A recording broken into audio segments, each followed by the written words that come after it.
Going viral has the same odds for someone who's never done TikTok and someone who has millions of followers. Manufacture the comment section in your favor. There's this weird thing on TikTok. For some reason, if one comment starts to get like 100 likes, everyone just believes that to be the case. Wait, that's fire. Sweet, let's bring her home. Welcome to Software SideShift, the show where every week we bring a new guest and build a unique piece of software with them. We're your hosts, Horatio and Aman, and today we're joined by our guests, Drew Levin and Nicholas Lawton, co-founders of SideShift, one of the fastest growing Gen Z job marketplaces, where Gen Z professionals find part-time jobs ranging from barback at your local pub at Madison, Wisconsin, to joining a UGC content creation campaign for some of the fastest growing AI consumer software companies. Fellows, welcome to the show. Thank you. Thanks for having us. Great introduction. Glad to be Thanks here. for joining us. Awesome. So we spent some time jamming on a few ideas before the show. We talked over the weekend. Today we're going to be building a few tools that will help SideShift customers get inspiration for short form content hooks. Before we jump into the tools and into prompting, I'd love to hear from you guys just a bit about what SideShift is and what it really does to like stand out from the competition. Yeah, 100%. I can kind of start there. I mean, SideShift really is just a platform that connects Gen Z with part-time work opportunities. We've really kind of leaned into this side hustle space of things. So anything that a college student could do to kind of earn a few extra bucks on the side of, their schoolwork is the market that we really play into. So, kind of like Horatio mentioned, anything from being a barback to working on a UGC campaign, all of these roles and opportunities you can find through the SideShift platform. We're just really trying to empower this next generation to kind of take that financial security into their own hands and really be proactive about it. Awesome. Obviously, one of your fastest growing categories is UGC, and I just want to touch on what's the difference between traditional influencer marketing and the types of content that creators are being hired for on your platform? Yeah, what we're seeing is people are sick of paying the insane pricing that typically comes with influencer marketing.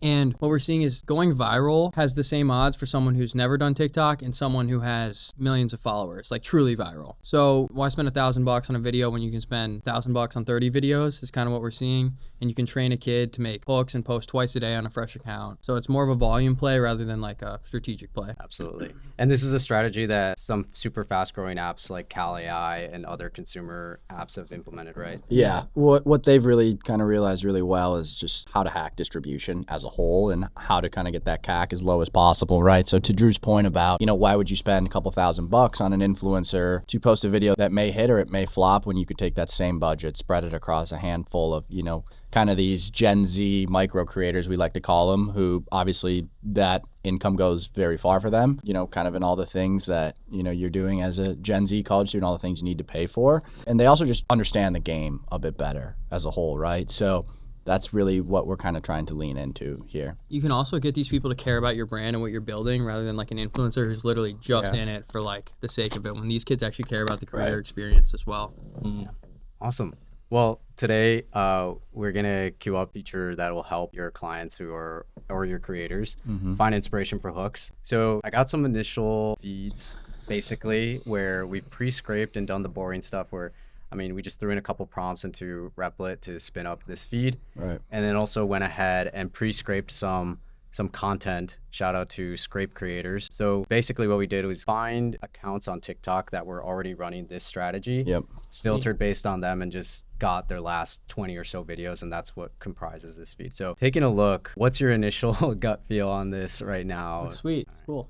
Yeah. What about this one? We got this other one. So already right off the bat, there's a little bit more metrics kind of at play that I can see here, which would allow me to make a kind of better decision when crafting a hook. Can you pull up the other one again really quickly? Yeah. And you scroll down a little bit? Yeah, absolutely. Okay. There. Yeah, I definitely like the other one better, and I like kind of the tighter frames and whatnot around the content. Gotcha. And then just so that we're, the main goal is obviously getting people insight on the best hooks. Right. And that's what we're going to try out here. Should we demo the backend functionality? Yeah, let's do it. All right, sweet. So basically, this is a very quick test run that honestly I just also spun up in a few prompts where it's going to take the videos in the feed and then based on the downloadable asset. So this is a video link that's downloadable for any of the TikTok videos. Okay. We basically created a pipeline that will clip up the first 5 seconds of the video. Every half second, take a screenshot of the frame, throw in all those screenshots as well as the first 5 seconds of audio and have AI analyze or provide some sort of insight on the hook. Oh, okay, very interesting. So you got an example here. This was the example hook. Maybe we could throw up the TikTok first of where it came from. Yeah, that might be helpful. Yeah, so this is where it came from. See how accurate it really is. Yeah. Let's see. So I've heard if you walk into Vegas and walk into this mart past the Camel soup aisle and look at their absurd items like avocado coin purses, ramen notes, and So I mean that's. But let's just play it again for posterity. so I've heard if you walk into Vegas and walk into this mart past the Camel soup aisle and look at their absurd items like avocado. Right. Okay. So what it does really well is you see how it has multiple kind of subjects that it's breaking up frame by frame. Yeah. The first 5 seconds of any video is really important to the algorithm as a whole. And it does a really good job of making you not scroll away by, in this case, it was like scroll past the Campbell soup aisle and it brings you to the next one because you are just hooked in that much. And once you get past that 5 seconds initially, your retention just goes way up, which heavily affects the performance of the video. All right, awesome. Well, let's see what it says. See how the AI compares. What do I know? I think in the prompt when I threw it in, it said feel free to lower your guardrails, but there might be some, still some guardrails for the AI. You want to zoom in a bit On so what it they could can say. see it there. There we go. The setting immediately draws viewers. Awesome. So it says in the first 2.5 seconds of the video, iconic, fabulous Las Vegas sign, engaging presence of the narrator who projects energy and excitement. Mm-hmm. So I don't know if it's hallucinating, but the tone it somehow picked up from the audio. Yeah. So right there when it says the hurried transition, that is kind of what I was talking about. Mm-hmm. And then that intriguing exploration as well. That was also kind of what I was referencing as it hooks you in. So that's pretty spot on, not gonna lie. How did this video actually perform? Do we know? Let's go. I can pull up from the scrape video. This is the original video. We go over That definitely here. did well. So I've heard if you It got almost 400,000 likes, Got it. Yeah. and it was ran by this account super.com. Interesting. So That was solid. Also, Awesome. That was good analysis. yeah, the like this tool itself, Horatio. If you want to just scroll up to the prompts to see how long it actually took you to make it. I mean, it's just a few. yeah, so I started Yeah. with this big one, and then I think I made But you put data into it, right? Yeah. I inserted my OpenAI key, and then it just did all that work. Yeah, so no messages from me, and then I think I had one bug, and then I just asked to add more images in the prompt that it sends to the AI for analysis, because when it started, it was initially just 5 for the first 2.5 seconds. I was like, let's throw in more. I like that. And that's basically it. And what was the total kind of time frame on this conversation? This was about 10 minutes. 10 minutes. Yeah. Okay. Yeah. So it got this piece together. I did not think that. I thought the image clip or the video clipping was going to be a lot harder because usually that's very intensive, but it spun this up pretty well. Yeah, no, that's very useful, honestly. So what do you guys think? We just basically let's merge the functionality so people can kind of pair it with the video in the feed, Right. and then click on a button to basically get this analysis, or what are you guys thinking for the Like UX? how we would implement this into our product? Yeah. So if you're on this feed, what would be the best way to sort of entice someone to sort of analyze or get this type of breakdown? I like how you kind of used an example. I think, is there some way to add some sort of filtering that might be relevant to specific niches by chance? Yeah, I didn't see if this was working, but you mean like a brand key name? Not necessarily a brand key name, but maybe just like, okay, we have a lot of consumer apps in kind of the food and beverage space. Like something like a Cal AI. Like, would you do something, okay. Got food here. Yeah. Yeah. Maybe try one of our most popular actually is our study apps. Yeah. Maybe see if you can do anything like around like These homework. are like the classic too. They studying. have like I've seen a bunch of those, like the classic classroom. film over the shoulder in the Yeah, classroom. those things go, Yeah, or like yeah. the professor ones. There Man, we go. some of those, Exactly, right there. yeah, some of those study apps have been. Who is that? absolutely Answers killer. AI? Yeah, they pump views. I bet some of your clients are probably going to pop up in this. feed. I see one right now. But so when I've done creator briefs for UGC creators, Mm-hmm. I just kind of grab hook ideas from completely different niches or industries. Yeah. The main thing is, hey, it's the hook, like the pacing or the tone or the copy even. Mm-hmm. Let's just match it, but with our twist on our industry, which is, usually software when I'm working. Right. How do you think about that? Like, should people be hyper-focused on what's working in their niche? Usually, I think it's important to, yes, double down on what you've seen working in your niche, but you have to realize that some of these formats get really oversaturated. So that the most I always like to keep another account where I'm just constantly testing new ideas. And like when I feel like something's starting to hit, then I kind of bring it back to our team and our creators, and then they start to run with it. But to your point about sticking in your niche, that's definitely a good kind of jumping off point. Awesome. Yeah. I think what I'm going to do is basically chuck in the first prompt that sort of set the stage to get the same feature implemented. For that what you're example, saying? like when someone's making a hire through SideShift, let's say they're going to do payouts through us and they're creating the contract, we collect some like information about the job that's being assigned, and we can kind of prompt them towards hooks based on that. And Like, that put it initial into some sort description of that they have. model, and it could be like modify this into like a prompt that would work with this. If Got that it. makes sense. So like preload right after they finish submitting their brand information, they get a report with Like, yeah, Example exactly. content in the hooks. Exactly. got it. Yeah, we're here now. Goal is to add basically that functionality of like the TikTok analyzer Yeah. into here, or do we want to go with the? Let's start with the button just so that it's in this environment. Yeah. And then we'll see if we can add a form, like some sort of sign-in page on this app. And then maybe off screen at a later time, we can help you guys like import in your actual onboarding flow. Yeah. That'd be sweet. No, that'd be super cool. We're going to prepare a big feature. Under the date and details, I want you to add the following to send me to a new page that does the following. That's a bit of a cheat. It's like a tool called Whisper Flow that I use for. Whisper Flow is one of our. They're on our platform. I've seen them. let's go. I saw them. I saw them when I was on SideShift. Yeah, they're a client. So shout out Little Whisper plug. Flow. Shout out Whisper Flow. And then let's bring over this original prompt. We might cut some of it because basically it said build me an app where the TikTok URL is already being stored. Right now it's just all local. Okay. So all the scraped videos are in here. If I click preview, so this is all the data that's behind the scenes of the feed.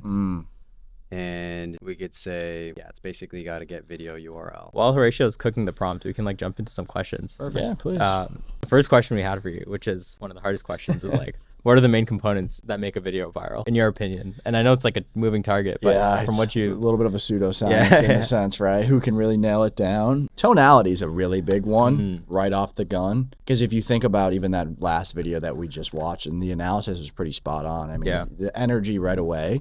Yeah. But what's interesting about this UGC space is a lot of these videos that we see aren't even necessarily speech based, right? Because they just have audios over them. So if you're gonna go that route, your first couple words on your text that you overlay has to like generate that same sort of curiosity. For example, like some of the ones that we use are like WTF or like OMG or like things like of that nature. Yeah. It's really like the biggest determinant about going viral is really about the engagement. And if you can just, keep your engagement high throughout the video, your chances of going viral are just substantially higher versus someone who watches the first 2 seconds and scrolls off. So it's like you really need to dig in that first 1 to 2 seconds. Yeah. How important is music, like in the TikTok world, that like the actual audio that you put on the video? I've actually been testing that a little bit more lately, and it's started to seem to me at least that it actually is more relevant than you would think.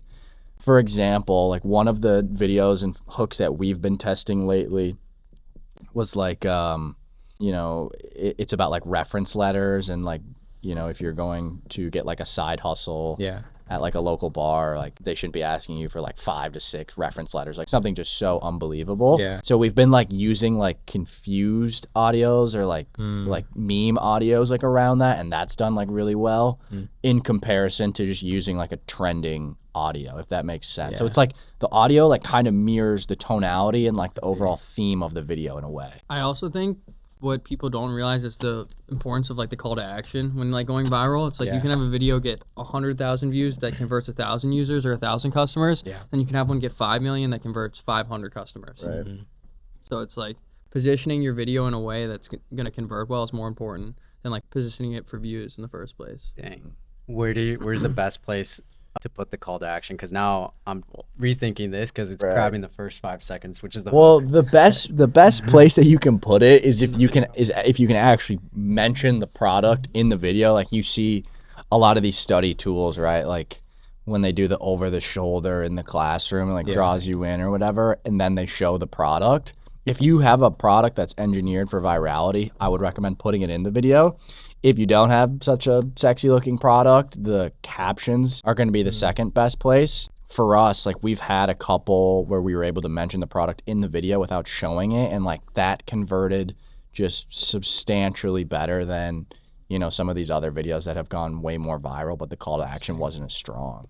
So what are people doing if it's not like, are they Googling it after, or like searching for it on TikTok? TikTok? Most consumer products is now the founders are smart enough to design them, be viral like in nature. Yeah. Right. But like for us, we're like, we make our money from B2B, and then we have like a consumer aspect. We're a marketplace. So it's like, it gets a little trickier for products like ours, where it's a nice looking job board, in my opinion. I built it. I'd hope so. But it's not meant for virality in the same way that like Coco nowadays pumping 400 million views a month. Like, If the product is not like explicitly in the video. Right.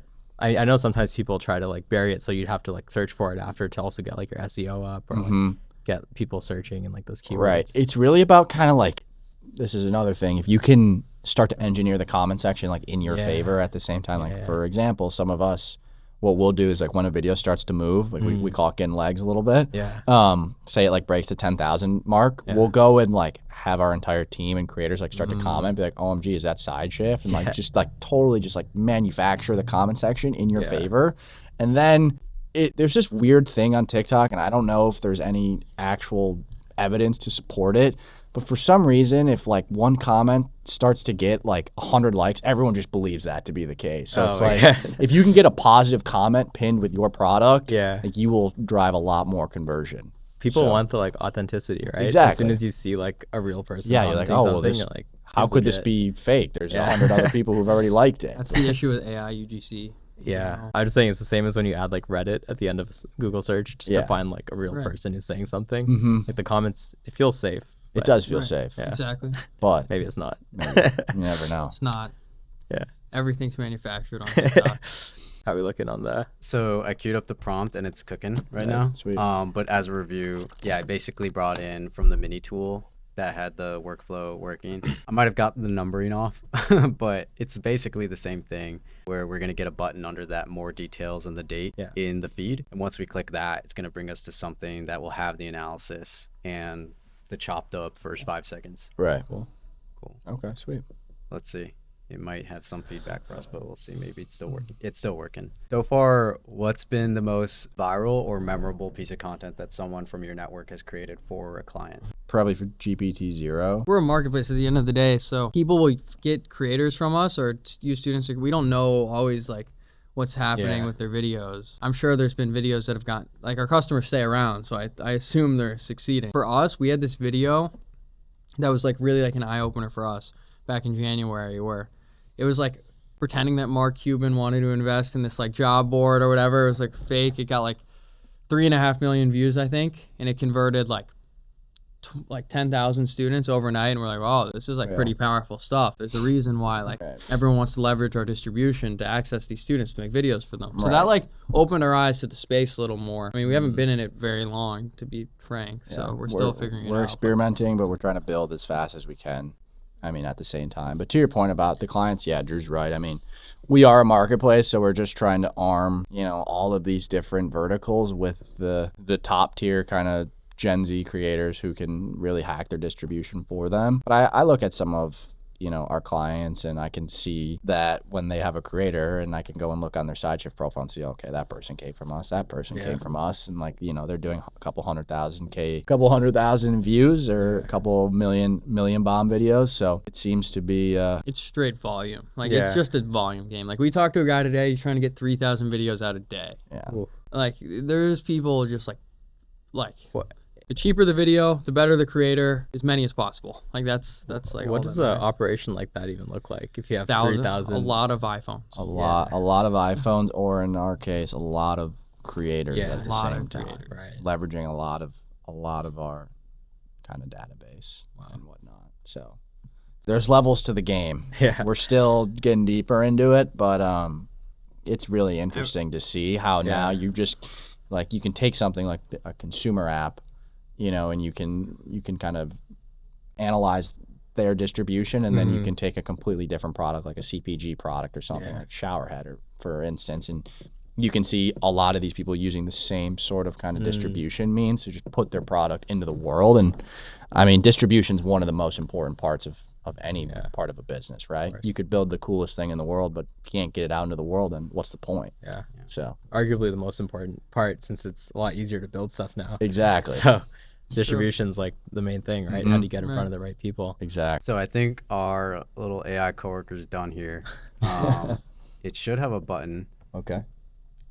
and it looks like it popped it in once you show more details. So Okay. if we scroll down here, let's zoom in a little bit more. Click Analyze Hook. Maybe I should do it from the browser. Sorry. Okay. Let's open a new tab. Oh, looks good. Show details. Click Analyze Hook. Nope. I do like that it placed it there, though. I think that looks Yeah. good. Better, like, and then, you know, if you ever implement this, then it'll cut back on your AI credits. You could probably cache things after the first analysis, but it'll still cost something. So let me just tell it. Yeah, you can just paste that Yeah. error in. And so I'll say when I click Analyze Hook, or maybe when I click Analyze Hook, I'm getting this error and you're navigating to this URL. What models do you guys have this thing hooked up with? It uses a mix of models, but most of the heavy lifting is Claude Sonnet 3.7, like the latest one. Yeah. It's the most VC-centric question right now. It's like, where is the value accrue, the foundational models or the product companies? Yeah. And Both. it always Depends on the product. depends on the week. Whatever people in the Twitter versus. Well, if your product gets better Yeah. as the models get better, you're probably in a good spot. If the model gets better, that means your company's gonna get squashed. You're probably in a bad spot. It's scary. Like with every model release, there's like a wave of companies that just die. The thing is, like but also OpenAI. a handful that also get created at the Yeah, same time. exactly. The thing is, these model companies also just add features as well, so they're not just model companies. Yeah, they're not. That's the tricky part, is you don't know what they're gonna build. Kind of like Apple releasing like that Particle like competitor, like Yeah. Apple Evite or whatever. I haven't seen anyone use it yet, though. No, I haven't either. Stay loyal to Particle. Shout out Luis. Yeah. Shout out Luis. Speaking of like AI and sort of maybe the foundational companies getting better and better and becoming product companies, what do you think the future of AI UGC is? So this is actually start. this is something I've been thinking about. Big debate. I mean, obviously, right now, AI UGC, it's very obvious it's AI. It's not authentic. Mm-hmm. Long term, I'm curious if these like companies like TikTok. So obviously, we're talking about GPT-0. I don't know if you know what they are, but Yeah, they're yeah. one of our clients, and Edward's a good friend. They prevent AI cheating in school, using the models to analyze whether something is written by AI. I'm sure it's going to be the same for UGC. Because if not, these platforms are going to get flooded. So I'm assuming they're going to want to prevent it and try to analyze whether stuff's It'll built be by AI. it'll be kind of a net negative in my opinion, and I'm not saying that because I'm Obviously, biased we're and we biased. run a creator marketplace. It kind of is like, what's the ethics around it? The whole point of UGC is to like actually try to invoke some sort of curiosity and some sort of, authenticity around whatever the product is. If you can sit there and you can create 100 videos with, what I've seen, the AI avatar that puts their hand over their mouth in slow-mo, like a lot of consumers are going to lose their trust Yeah. in UGC as a whole, and other marketing channels will have to arise. I think, advertising has been around for so long, it would be hard to really, like, I'm not saying AI advertising is bad, but I think when you try to pass off to a lot of like the characteristics of a human, it makes things, a little bit kind of enter that gray area, if that makes sense. Yeah.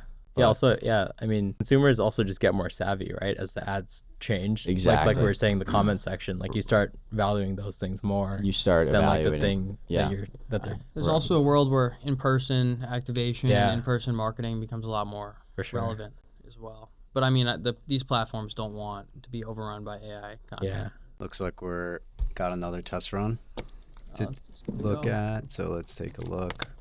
Go to Analyze Hook. It's a nice Got a skeleton. nice navigation to a loading page. I Let's like see if that. the process runs. Night mode just looks so clean. There we go. Okay. It looks like it's got the first 2 seconds. Mhm. It successfully pulled. It'd be cool if there's a little feature to predict if it's viral or not. Mm. Yeah, I like that.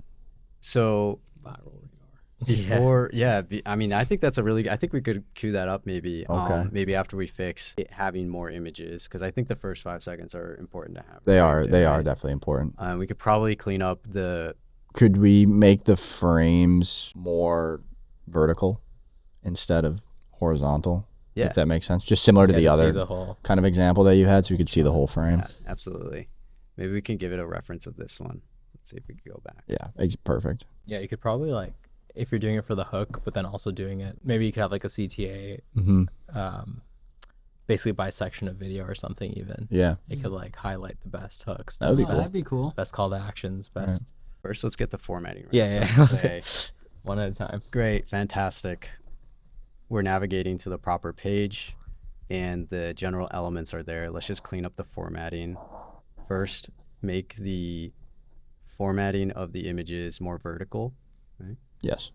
And make sure the markdown is properly displayed in the analysis message. Whisper flow clutching. And then we'll give it these references. And then we'll let it know. The first screenshot is what we currently have. The second screenshot is more in the direction of what we want, just in terms of the shape, not the colors or design or anything else in terms of the reference image. How much does Whisperflow cost? I think it's another $20 a month they got you, feature. huh? Yeah. Gotcha. Classic AI tool pricing. Yeah. $20. That's a $20. huge part to ChatGPT.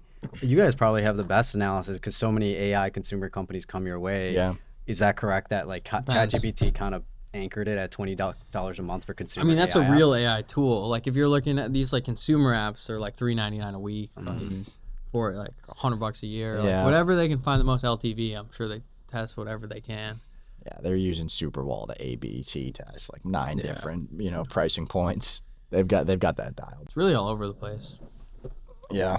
I feel like I've seen, I'm trying to think what Cal. I was looking at Cal AI got everyone me saw on the pro. Cluely, right? The release of you want to call Yeah, was it Roy? the glasses. Yeah. Or well, the glasses were in the video. I was looking at its pricing today. It's like $8 a month. I could be wrong about that. I'm sorry if anyone's watching this and goes signs up for Cluely and it's like $100 a month. I thought it was $100 a year, right? Don't they hit you with the bill annually? Yeah, it's the bill. Classic. Good. Yeah. We just actually were messing with our paywalls yesterday. Oh yeah. So it came back, and the main thing, it didn't get the initial vertical, so I just selected the element and told it fix the images sizing. But let's see what it looks like in the full tab. Let's go back to the videos.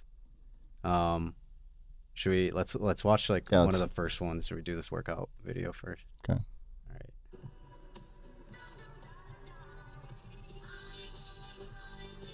All right, so there's zero audio. Pistol squat. Those are Should really we hard. do one with audio, or You should let's try to do one right now. Let's actually do something that's probably more aligned with the customers that you have, right? Yeah, The let's do that one. classic over the Classic shoulder. over the shoulder.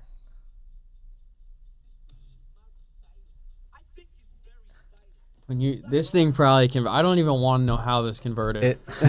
Like Oh this my stuff. When gosh, you can show dude. the product for multiple seconds like this, it's just. So on that, well, before we see the analysis, how do you know that it converts well? Because as you said earlier, like it was obviously mega viral, but what makes you know like that's gonna convert well? So videos like that, they probably posted like 1,000 of those. Only one of them hit, and it just converted. Just like Monster. How many like- views did that get? I think it had 3 million likes. It says They got 2.4. 44 million. God. Yeah, that was Probably about at least 40 a 1 to 45. 2%. That was about converter. 50,000 new users from that right there. What in the video was Not like even kidding. instantly? Was it just because it was a subtle display of the natural? People subtle think display? the thing about these classroom videos is people think that it's like not fake. Yeah. So it's like, oh, I saw someone in class. It looks like they're getting like an edge on everyone else. Right. Like, why am I not going to get an edge too? to replicate it. Let's say it's not a classroom, but would you say it's all public settings kind of set more? Public trust? settings do really well. Yeah, 100%. Because if you like look at the way that this video shot, like if you pull it back open for a second, Yeah. it's like you're like discreetly filming something that you're not supposed to, and you caught this like really organic moment. Like, the teacher Yeah. just happens to write no AI and you just catch it. Like, yeah, right. Like, this entire video has been manufactured, and it's like really interesting to see that even, some businesses have been hiring like actors, like full-on actors off of SideShift to go and like get like 10 of their friends or any other actors they kind of find on the platform to go and just recreate this entire setting from start to finish. So it's like, and then like put the UGC lens on it. So it's interesting. Yeah. Wow. Like, there's just one video that's like from this like classroom somewhere with this one professor. The same clip has been used Yeah. thousands of I'm not times. even gonna give them Just- clout, but they know who they are. They've dragged it so hard, and it's probably generated them millions of users. Yeah. So Let's see what the AI analysis that we built says about the video. Let's see if it comes up with. It'll be interesting to see how it does for Yeah. like no text. It's also like you guys have seen this model work, Mm-hmm. so that's also why you know that it's good, right? I think the whole this world is- has seen this model Yeah, work. yeah. Awesome. So let's see. Let me zoom in for you guys. Yeah. So it says the TikTok video efficiently uses humor and relatable scenario to engage its audience. The initial snapshots show a classroom setting with a lecturer writing "No AI" on the chalkboard, capturing attention by playing on the contemporary theme of artificial intelligence in education. And it goes on and on. It's pretty robotic, but it's the tonality a bit robotic, but it is spot on, to an extent, right? Like, those are kind of things we were just mentioning. especially for beginners that I'm assuming like many of your clients who come on who are first, like they just know they need to spin up UGC, right? Yeah.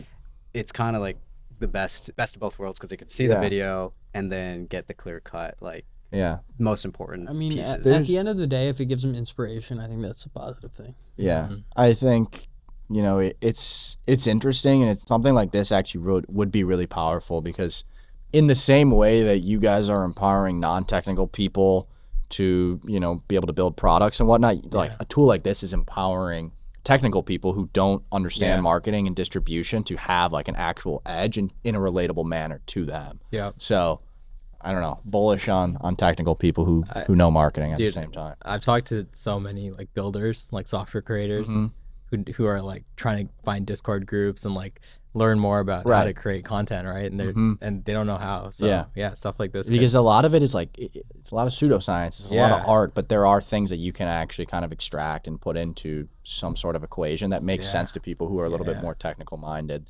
versus someone like myself.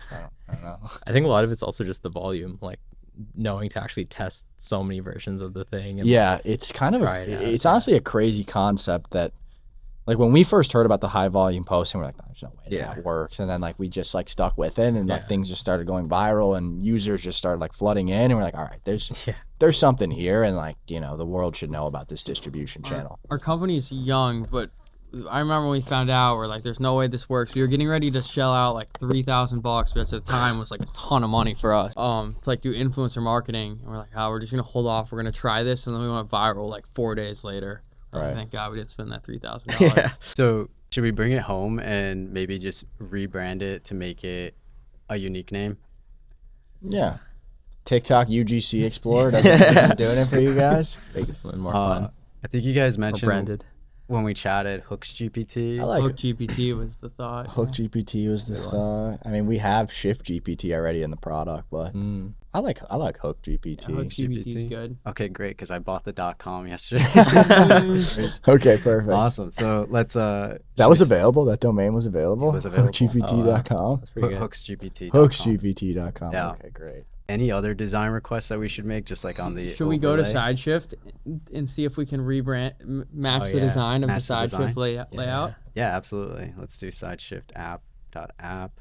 Yeah. I think I'm logged in, but it perfect. won't log in for the agent when it goes to visit the site. You can maybe take a Yeah, screen. can you take a Just take a screenshot? screenshot of kind of. So if we add the URL, not profile, and we tell it to take a screenshot, it'll go and grab it. And Oh, then we'll okay. mention, We're like, actually hey, redoing our landing page right now. Copy the styling that you see. Yeah, perfect.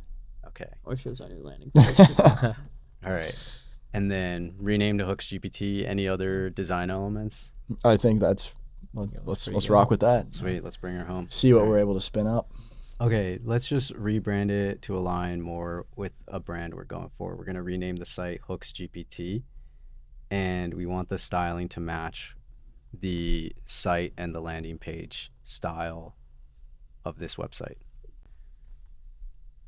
And then we'll just be extra careful and say, keep all the functionality the same. This is strictly HTML, CSS edits to the title and CSS styling.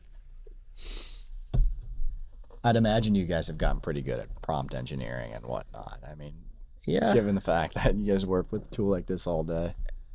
Yeah, it's a lot of it comes down to like being able to communicate kind of very clearly, like he just did. Like, please don't change anything else, because otherwise, especially with some of the newer models, they love to go off and be creative. Yeah, they like to and go off the rails a little bit. sometimes it's like one step forward, two Interesting. back. So yeah, or like giving references, like how we gave the link, or like giving screenshots, or even like drawing something, like mock up. Usually it's the best. The more directive you can give it, the better the Yeah. model will perform. Yeah, makes sense. Yeah. That's also one of the reasons, like back to the conversation of like, what's AI gonna like start to replace? I don't think there's a replacement to having some technical background as well. Right. For you studying ML, how do you feel like it'll gear up towards what's coming in terms of like AI getting better and better at coding? Or I know ML is very I different. think it's going to like replace research. engineering as a whole eventually. I think that's kind of like inevitable. Maybe not like pure like ML research. Like I don't see like these AI labs replacing.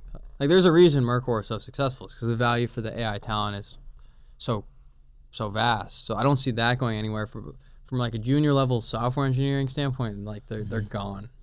Yeah. They're gone. That's what you're saying. They will be gone. So I don't know. I think AGI will replace a lot of like, it'll create new jobs and it'll do a lot of for the world, and the quality of life will raise for everyone.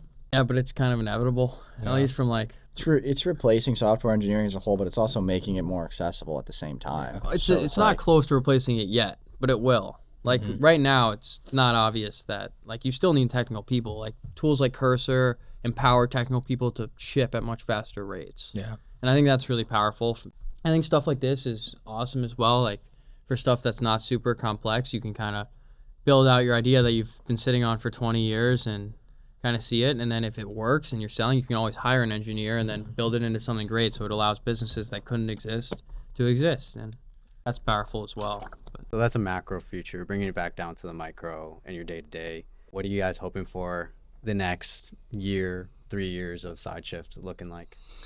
That's a great question. I mean, we operate really in two markets at the same time. We have all of the remote businesses that we work with, whether it's the UGC space, whether it's, brand campaigns, human powered marketing stuff. And then we have the local aspect, really just doubling down on, who's our premier ICP, you could say, and just really building a great experience around that. Like Drew mentioned, I mean, we're still so early and we're new to this space, but we're seeing a lot of really good progress, especially in these last couple months. That's really empowered us to just continue building and trying to just build the premier marketplace for Gen Z to find some side hustles. All I know is our product needs a lot of work. None of us come from a design background. None of us come from, I'm an engineer, but like I'm the only one. So it's just, we have something that people want. We have a really powerful marketplace. Like our distribution is very good. So I think building a really good experience around it will make it stickier, and that's the goal. Right. Is just make the experience better and acquire more customers and users. Yeah. On the labor side, I mean, for the students, Gen Z, opening that up to, not just college students, high school kids as well, post grads, just really anyone who kind of fits into this upcoming workforce, but also for all these brands and all these different employers who are really trying to access Gen Z, just like you mentioned, building a great experience around that, and creating our own great distribution channel into Gen Z, so then you can leverage that to promote into other distribution channels as well. I think that got complex in one word. It's like we're building the strongest distribution engine as possible. Like just a really powerful distribution engine. If you want to distribute something into the world, you come to SideShift. Yeah, leave it awesome. there. Yeah, awesome. So okay. One last look. I think it approached it with a little bit more of a landing pitch, but I think it at least got your colors right. It did. Wait, that's fire. But everything's down here, yeah. So if we wanted to put this into SideShift, or obviously it would need some adjustment, but how would we go about that? Yeah, you could push this directly to GitHub and then probably integrate. You probably use Cursor or Windsurf. You could just chop up and grab the files and tell it, hey, merge this into the code base. All the code is in here. Like JavaScript? Yeah, so it's like React front end, React, and then perfect. Node and Express back end. Cool. Yeah. So So yeah, this it is- should- We got the little star up. And on like the how landing page. in this It's data awesome. was downloaded and upload, is there a way to get the data like fresh? you Yeah, know? so I could actually, I had it local, but I could just type in, add this to a database, and it would store it persistently in here. Yeah. or like is it also work? to pull the data. Yeah, I so know it's you a have- constantly Oh, a for- fresh stream yeah, of data. yeah. So like updates like once a day or Yeah, like, so another plug, Scrape Creators, is what I initially used to pull okay. them in, and this is a pretty reliable one. Otherwise, there's other cool. polls on the marketplace, or obviously you could go to the TikTok developer API. Right. But shout out Scrape Creators. Shout out Scrape Creators. I'm sure working with the TikTok API is a little more challenging. Where can people find you guys? We're trying to get into X. Yeah, tap into us on X. I mean, that's how Horatio found us. It sounds like. Yeah. We're on X.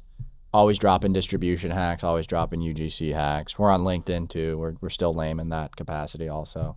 But we're really trying to move onto X, TikTok as well, Instagram. Or if you're trying to grow your product, you can just go to SideShift and you can go to the little bottom right hand corner, click on our customer support, and we're in there all day. If you want to talk to us. Yeah, my handle on Twitter is Nicholas N. Lawton on Twitter, or X, I guess. Actually, I think mine's Drew Levin with 2 N's. I want to. Sweet. Yeah. We'll find it and Yeah, put it up. perfect. We'll put it in the description. We'll I overlay forgot it. you could Yeah, link we'll it. we overlay can it. have a nice little hook or something. Awesome. Sweet. Well, yeah, let's get this. We'll Yes. probably have a finalized version. We'll find a Yeah. way to release it hopefully- alongside the Yeah. episode. Get it hooked up. Hopefully, maybe you can show eventually like the actual finished version. Yeah, in yeah. SideShift. Yeah, That'd be sweet. absolutely. Yeah. Well, thank you guys for coming. Yeah, thank Well, you thanks. guys for Thank having you. us. This was awesome. I Yeah, love good the time. idea, and it's super fun. And we got a that's feature true. out of it. Yeah.